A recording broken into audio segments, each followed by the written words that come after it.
This is Lecture 5, given in Stuttgart on October 7, 1922.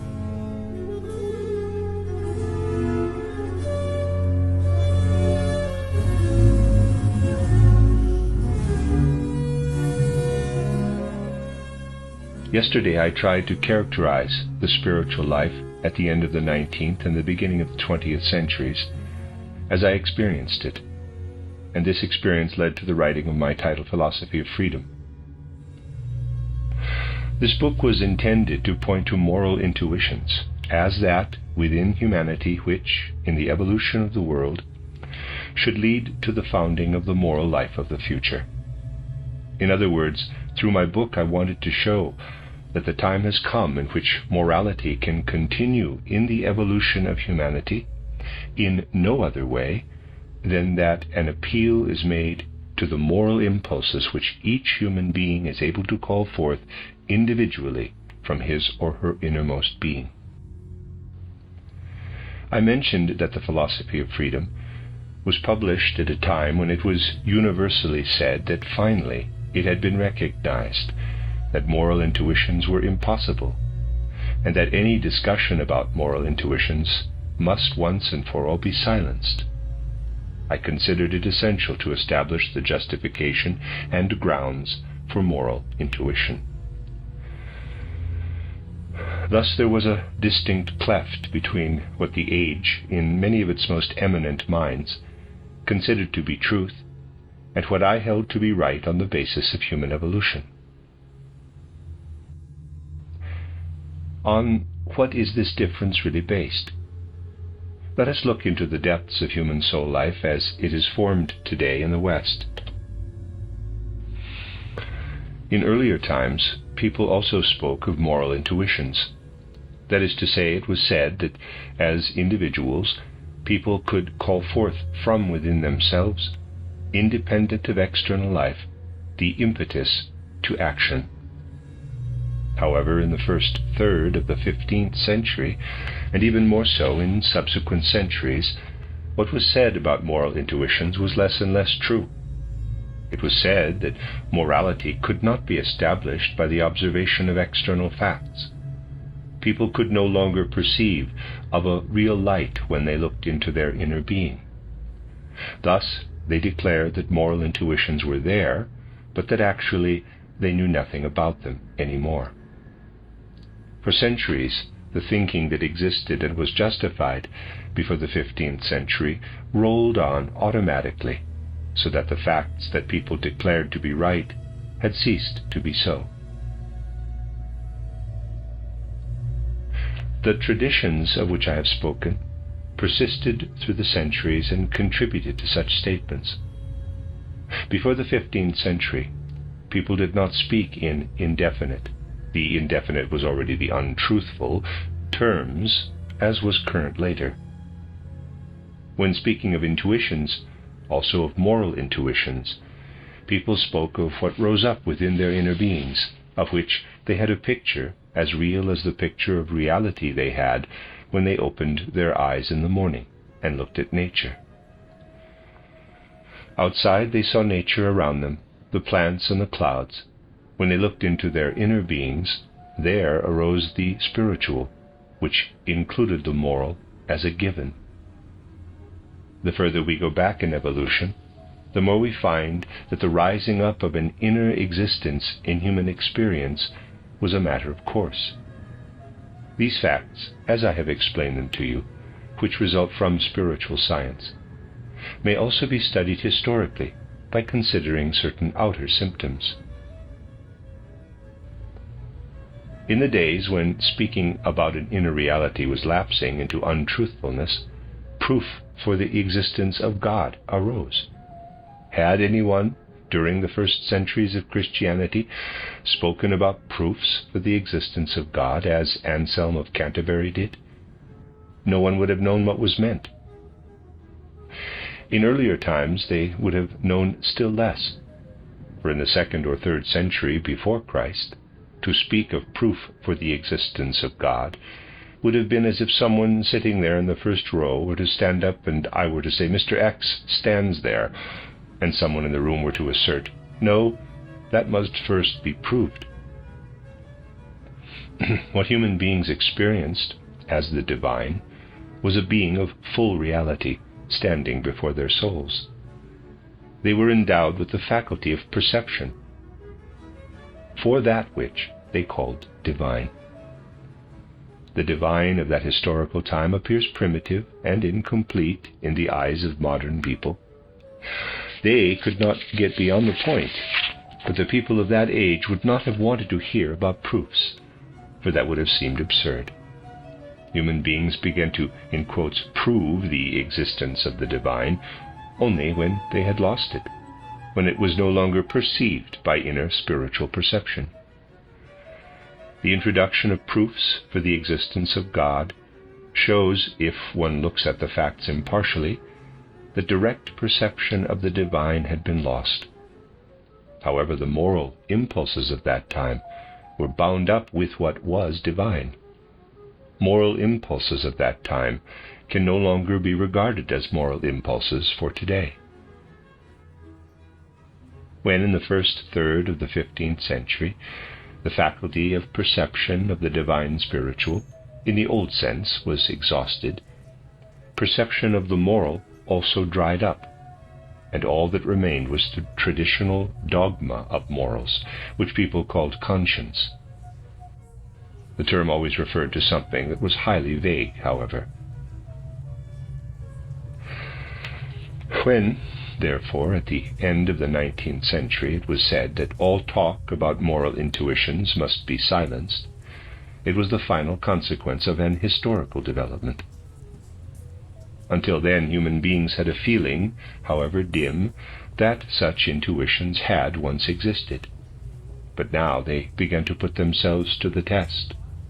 Intelligence had at least brought them to the point of being able to do this. They discovered that with the methods they were accustomed to use to think scientifically, they were unable to come to moral intuitions. Let us consider the moral intuitions of olden times. History has become very threadbare in this respect. We have a history of outer events, and in the 19th century we endeavored to establish a history of culture.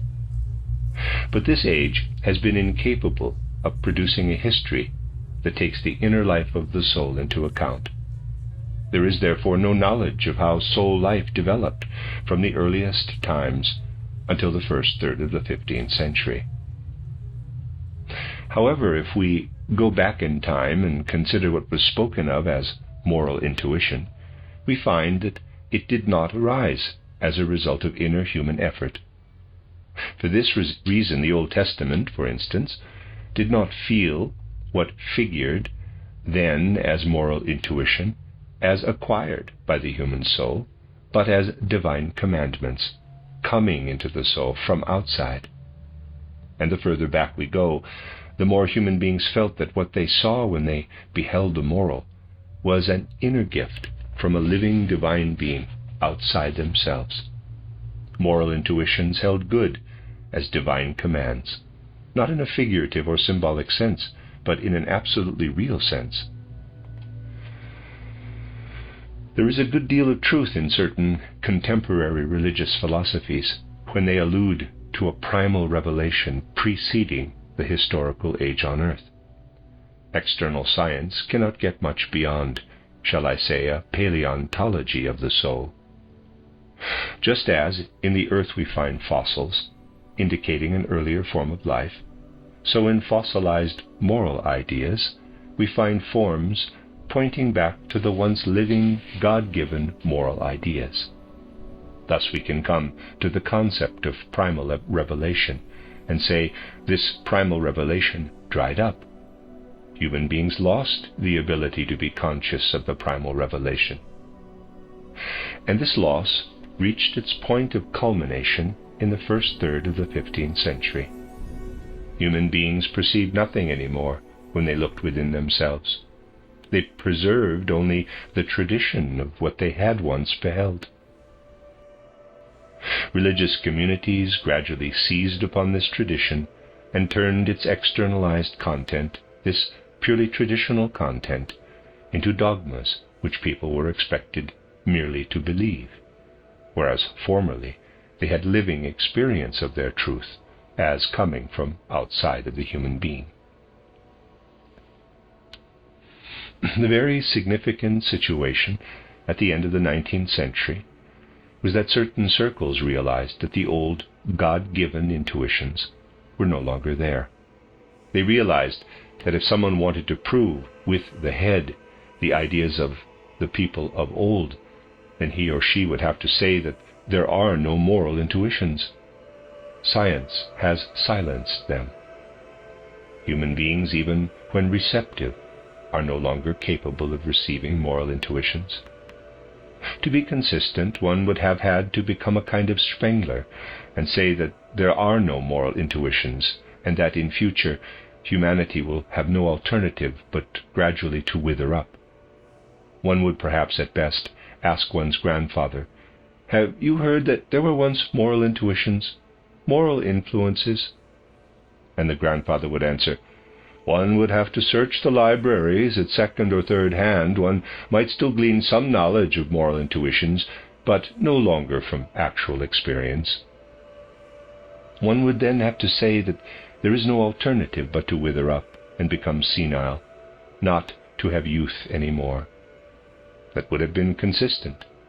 But people did not dare, for consistency was not an outstanding quality of the dawning age of the intellect. Indeed, there were many things that one did not dare. If a judgment were pronounced, it was only half given, as in the case of Dubois-Reymond, who delivered a speech about the boundaries of the knowledge of nature. He said that supernaturalism could not be mentioned in connection with natural science, for supernaturalism was faith and not knowledge. Science stops short of the supernatural, and nothing further was said by him on the subject. If mentioned, people got excited and said it was no longer science. Consistency was not a characteristic of the century then ending. So, on one hand, there was the alternative of withering. The spiritual passes over gradually into the life of soul into the physical. As a result, after some decades, souls would have been able only to ferret out antiquated moral impulses. After some years, not only the 30-year-olds, but also the 20-year-olds would be going about with bald heads, and the 15-year-olds with gray hair. This is a figurative way of speaking, but that would have been Spenglerism as a practical life impulse. That was one alternative. The other was to become fully conscious that with the loss of the old intuitions, we are facing nothingness. What are we to do? In this nothingness, seek the all. Out of this very nothingness, seek something that is not given, but which we ourselves must strenuously work for. This was no longer possible with passive powers of the past, but only with the strongest powers of cognition of this age, with the cognitional powers of pure thinking. For with pure thinking, this thinking goes straight over into the will. You can observe and think without exerting your will. You can carry out experiments and think, but it does not pass over into the will. Pure thinking, that is the unfolding of primary, original activity, requires energy. There the lightning flash of will must strike directly into the thinking itself. But the lightning flash of will must come from each single individual. Courage was needed to call upon this pure thinking that becomes pure will and arises as a new faculty, the faculty of drawing out of the human individuality moral impulses that have to be worked for and are no longer given in the form of the old impulses. Intuitions must be called up that are strenuously worked for. Today, what we work for in our inner being is called imagination. In this present age, which has, apart from this silenced inner work, moral impulses for the future must be produced out of moral imagination. The human being must be shown the way from the merely poetical, artistic imagination to a productive, moral imagination. The old intuitions were always given to groups. There is a mysterious connection between primal revelation and human groups. It was always to groups of human beings in association that the old intuitions were given. The new intuitions must be produced within each single individual human soul. In other words, each single human being must be made the source of morality. This must be brought forth through intuitions out of the nothingness which humanity is facing. That was the only possibility left if, as an honest person, one was not willing to turn to a kind of Spenglerism. And to work in the Spengler way is far from alive. It was a question of finding a living reality out of the nothingness that confronted human beings. And it goes without saying that at first one could only make a beginning. For a creative power in the human being had to be called upon, the creation, as it were, of an inner person within the outer person. In earlier times, the outer person received moral impulses from outside. Now the human being had to create an inner person, and with this inner person there came, or will come, the new moral intuition. So out of the times themselves, there had to be born a kind of philosophy of freedom, something that must inevitably stand in sharp opposition to the times. Let us complete this survey of the condition of the soul of modern humanity by considering another aspect. You see, as a preparation for intellectualism in Western civilization, the consciousness of the human being's pre-earthly existence had already been wiped out for a long time. It was taken from Western civilization in very early times. So in the West, there was not this consciousness, quote, "When I issue from the embryonic state of physical development, something unites itself with me, something that descends from the heights of spirit and soul and permeates this physical earthly being," close quote. Now in this connection, the following presents itself quite clearly to our vision. I have already given you a picture to elucidate it. I said that when we look at a corpse, we know that it cannot have its form through the forces of nature, but must be the remains of a living human being. It would be foolish to speak about the form of the human body as if it were itself something living. We must go back to what was the living human being. In the same way, looked at impartially, intellectual thinking presents itself as dead. People naturally will say, "Prove this for us." It proves itself in the very beholding, and the kind of proofs necessary, which are actual only for the side issues, are indeed available. But to demonstrate it, I would have to go into a good deal of philosophy, and this lies outside the scope of our present task. To anyone looking at it without prejudice, intellectual thinking, out of which our whole modern civilization flows, bears the same relation to living thinking as the corpse does to the living human being. Just as the corpse is derived from the living human being, so the thinking we have today is derived from the living thinking of an earlier time. But upon sound reflection, I must say to myself, this dead thinking must have originated in a living thinking that was there before birth. The physical organism is the tomb of the living thinking, and the receptacle of dead thinking.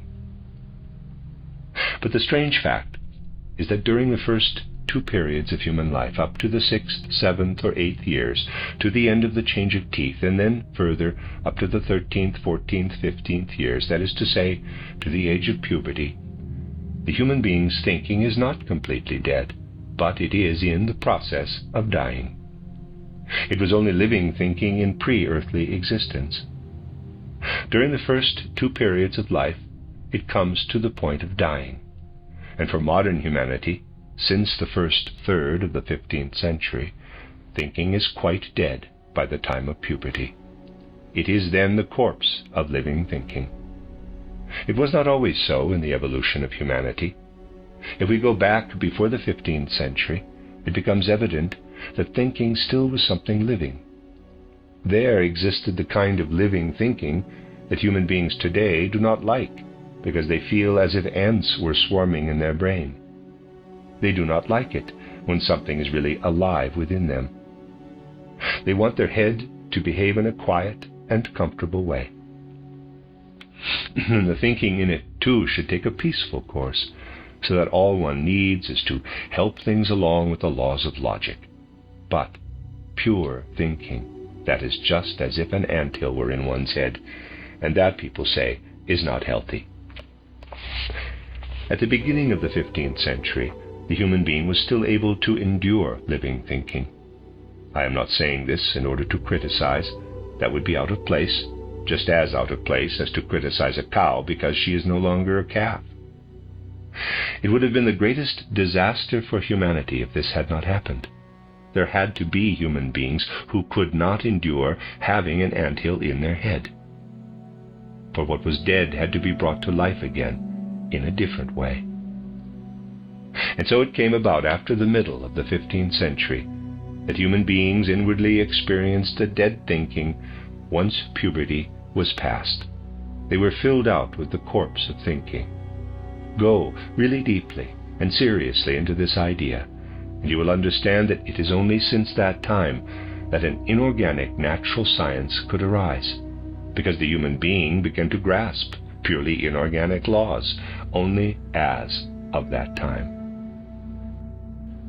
Now, for the first time, humanity could grasp what is dead in the way striven for since Galileo and Copernicus. The living had first to die inwardly. When people were still inwardly alive in their thinking, they could not grasp the dead in an external way, for the living kind of knowledge imparted itself to what was external. Natural science became increasingly pure science and nothing more. And this continued until, at the end of the 19th century, it was almost only mathematics. That was the ideal toward which it strove. It strove to be a kind of system of pure mechanics. So, in the modern age, people began more and more to make what is dead into the actual object of knowledge. That was the whole aim. This lasted for some centuries, but evolution took this direction. People of genius like La Mettrie, for example, said as if prophetically that human beings were really just machines. Yes, human beings who only want to grasp what is dead avail themselves of what is merely a machine within themselves, of what is dead within themselves. And this makes the development of natural science easy for modern human beings. Their thinking is dead by the time of puberty, whereas in earlier days they had God-given intuitions, because thinking preserved the forces of growth within itself far beyond puberty. Today human beings lose this living thinking after puberty. Thus in later life they learn nothing more. They simply repeat mechanically what they had acquired in earlier youth. You see, this suited the old, who held the control of culture in their hands, to comprehend a dead world with dead thinking. With this dead thinking, science can be founded marvelously. However, one can never teach or educate the young with it. And why? Because up to puberty, the young preserve the livingness of thinking, if even in an unconscious way. And so, in spite of all the thought given today to principles of education, if rigidified objective science, which comprehends only what is dead, becomes the teacher of the living, of the youthful, the young feel it like a thorn in the flesh. One thrusts this thorn, the death, into their heart, and they are supposed to tear out from their heart what is living. Many still overlook what has had to come about out of the depths of human evolution, a definite cleft between the young and the old. And this cleft is due to the fact that the young cannot allow the dead thorn to be thrust into their living heart, the thorn that the head produces out of intellectualism. The young demand the livingness that can only come out of the spirit as the result of strenuous effort by the individual. We are making a beginning in the sphere of moral intuitions. If a beginning has been made in what I have tried to present in my philosophy of freedom, in regard to what is purely spiritual, for such moral intuitions striven for by human individuality are purely spiritual, and if one has dared to open one's mouth while others were saying nothing should be said, the powers that ordained that one should be stopped from speaking of moral intuitions will themselves be silenced. And so I called upon the living, the purely spiritual. Science is dead. Science cannot make what is living flow from the mouth, and without this one cannot build on it. One must appeal to an inner livingness, and so one must really begin to seek. The divine lies precisely in the appeal to the original moral spiritual intuitions. But if one has once grasped the spiritual, then one can unfold the forces that enable one to grasp the spirit in wider spheres of cosmic existence, and that is the straight path from moral intuitions to other spiritual contents. In my book titled How to Know Higher Worlds, I have tried to show that knowledge of the supersensible worlds is built up gradually out of imaginative, inspired, and intuitive experience. If we look at outer nature, we reach first imagination, then inspiration, and lastly intuition. In the moral world, it is different. If in that world we reach picture consciousness, imaginations as such, then with the imaginations we have at the same time develop the faculty for moral intuitions. Already here at the first stage, we acquire what is not attained until the third stage in the other. In the moral world, intuition follows immediately upon outer perception. In the world of nature, however, there are two intermediate stages. So that if in the moral world one speaks of intuitions, not in mere phrases, but honestly, truthfully, one simply cannot do otherwise than recognize these intuitions as being purely spiritual. But then one must work further to discover the other realms of the spirit. For what one has grasped qualitatively in moral intuition is the same as what one fills with content for natural evolution, with esoteric science, if you will. We must proceed as follows.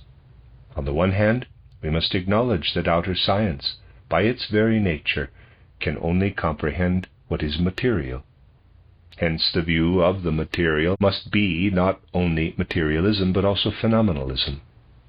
On the other, we must work to bring life back into what has been made into dead thinking by natural science. Thus certain scriptural words become alive on a higher level. I do not want to intersperse what I say in a sentimental way with words from the Bible, but only to elucidate some things. Why is it that today we no longer have any real philosophies? It is because thinking, as I have described it, has died.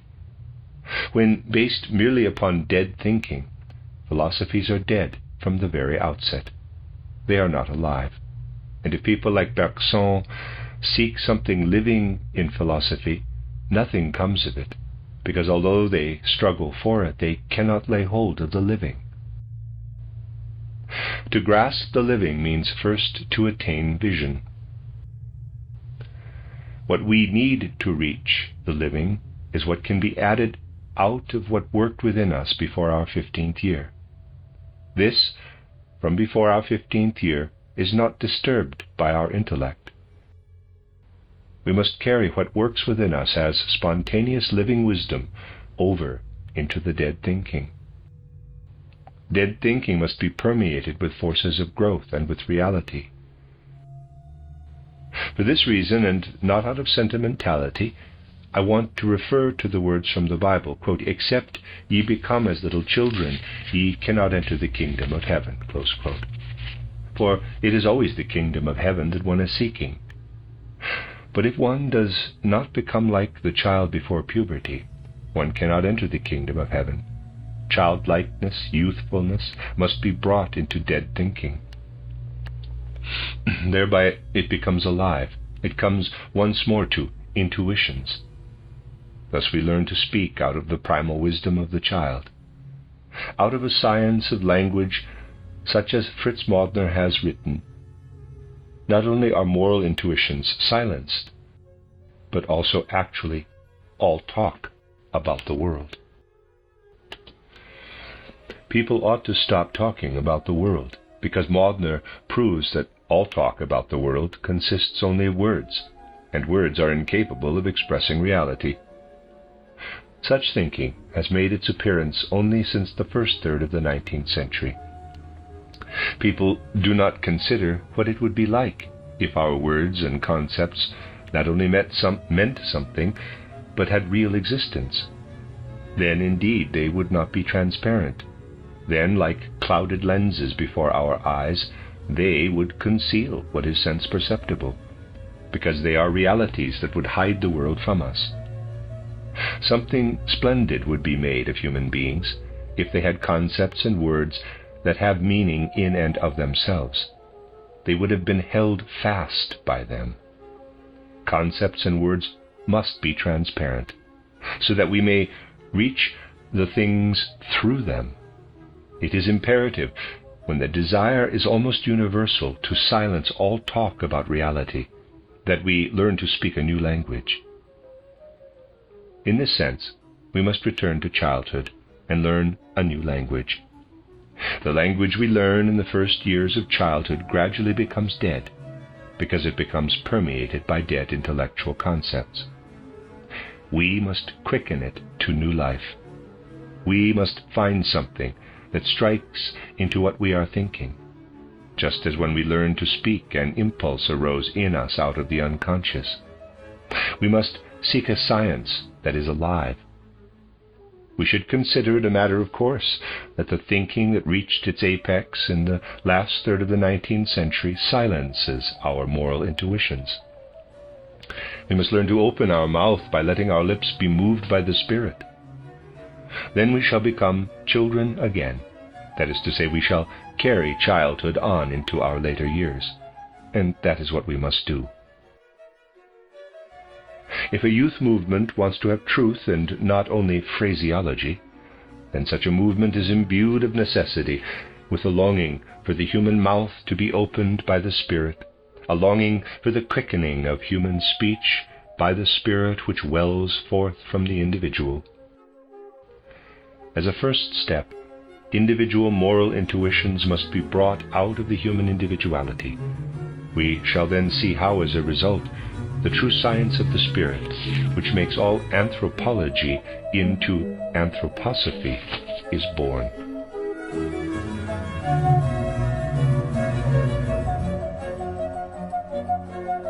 The end of Lecture 5.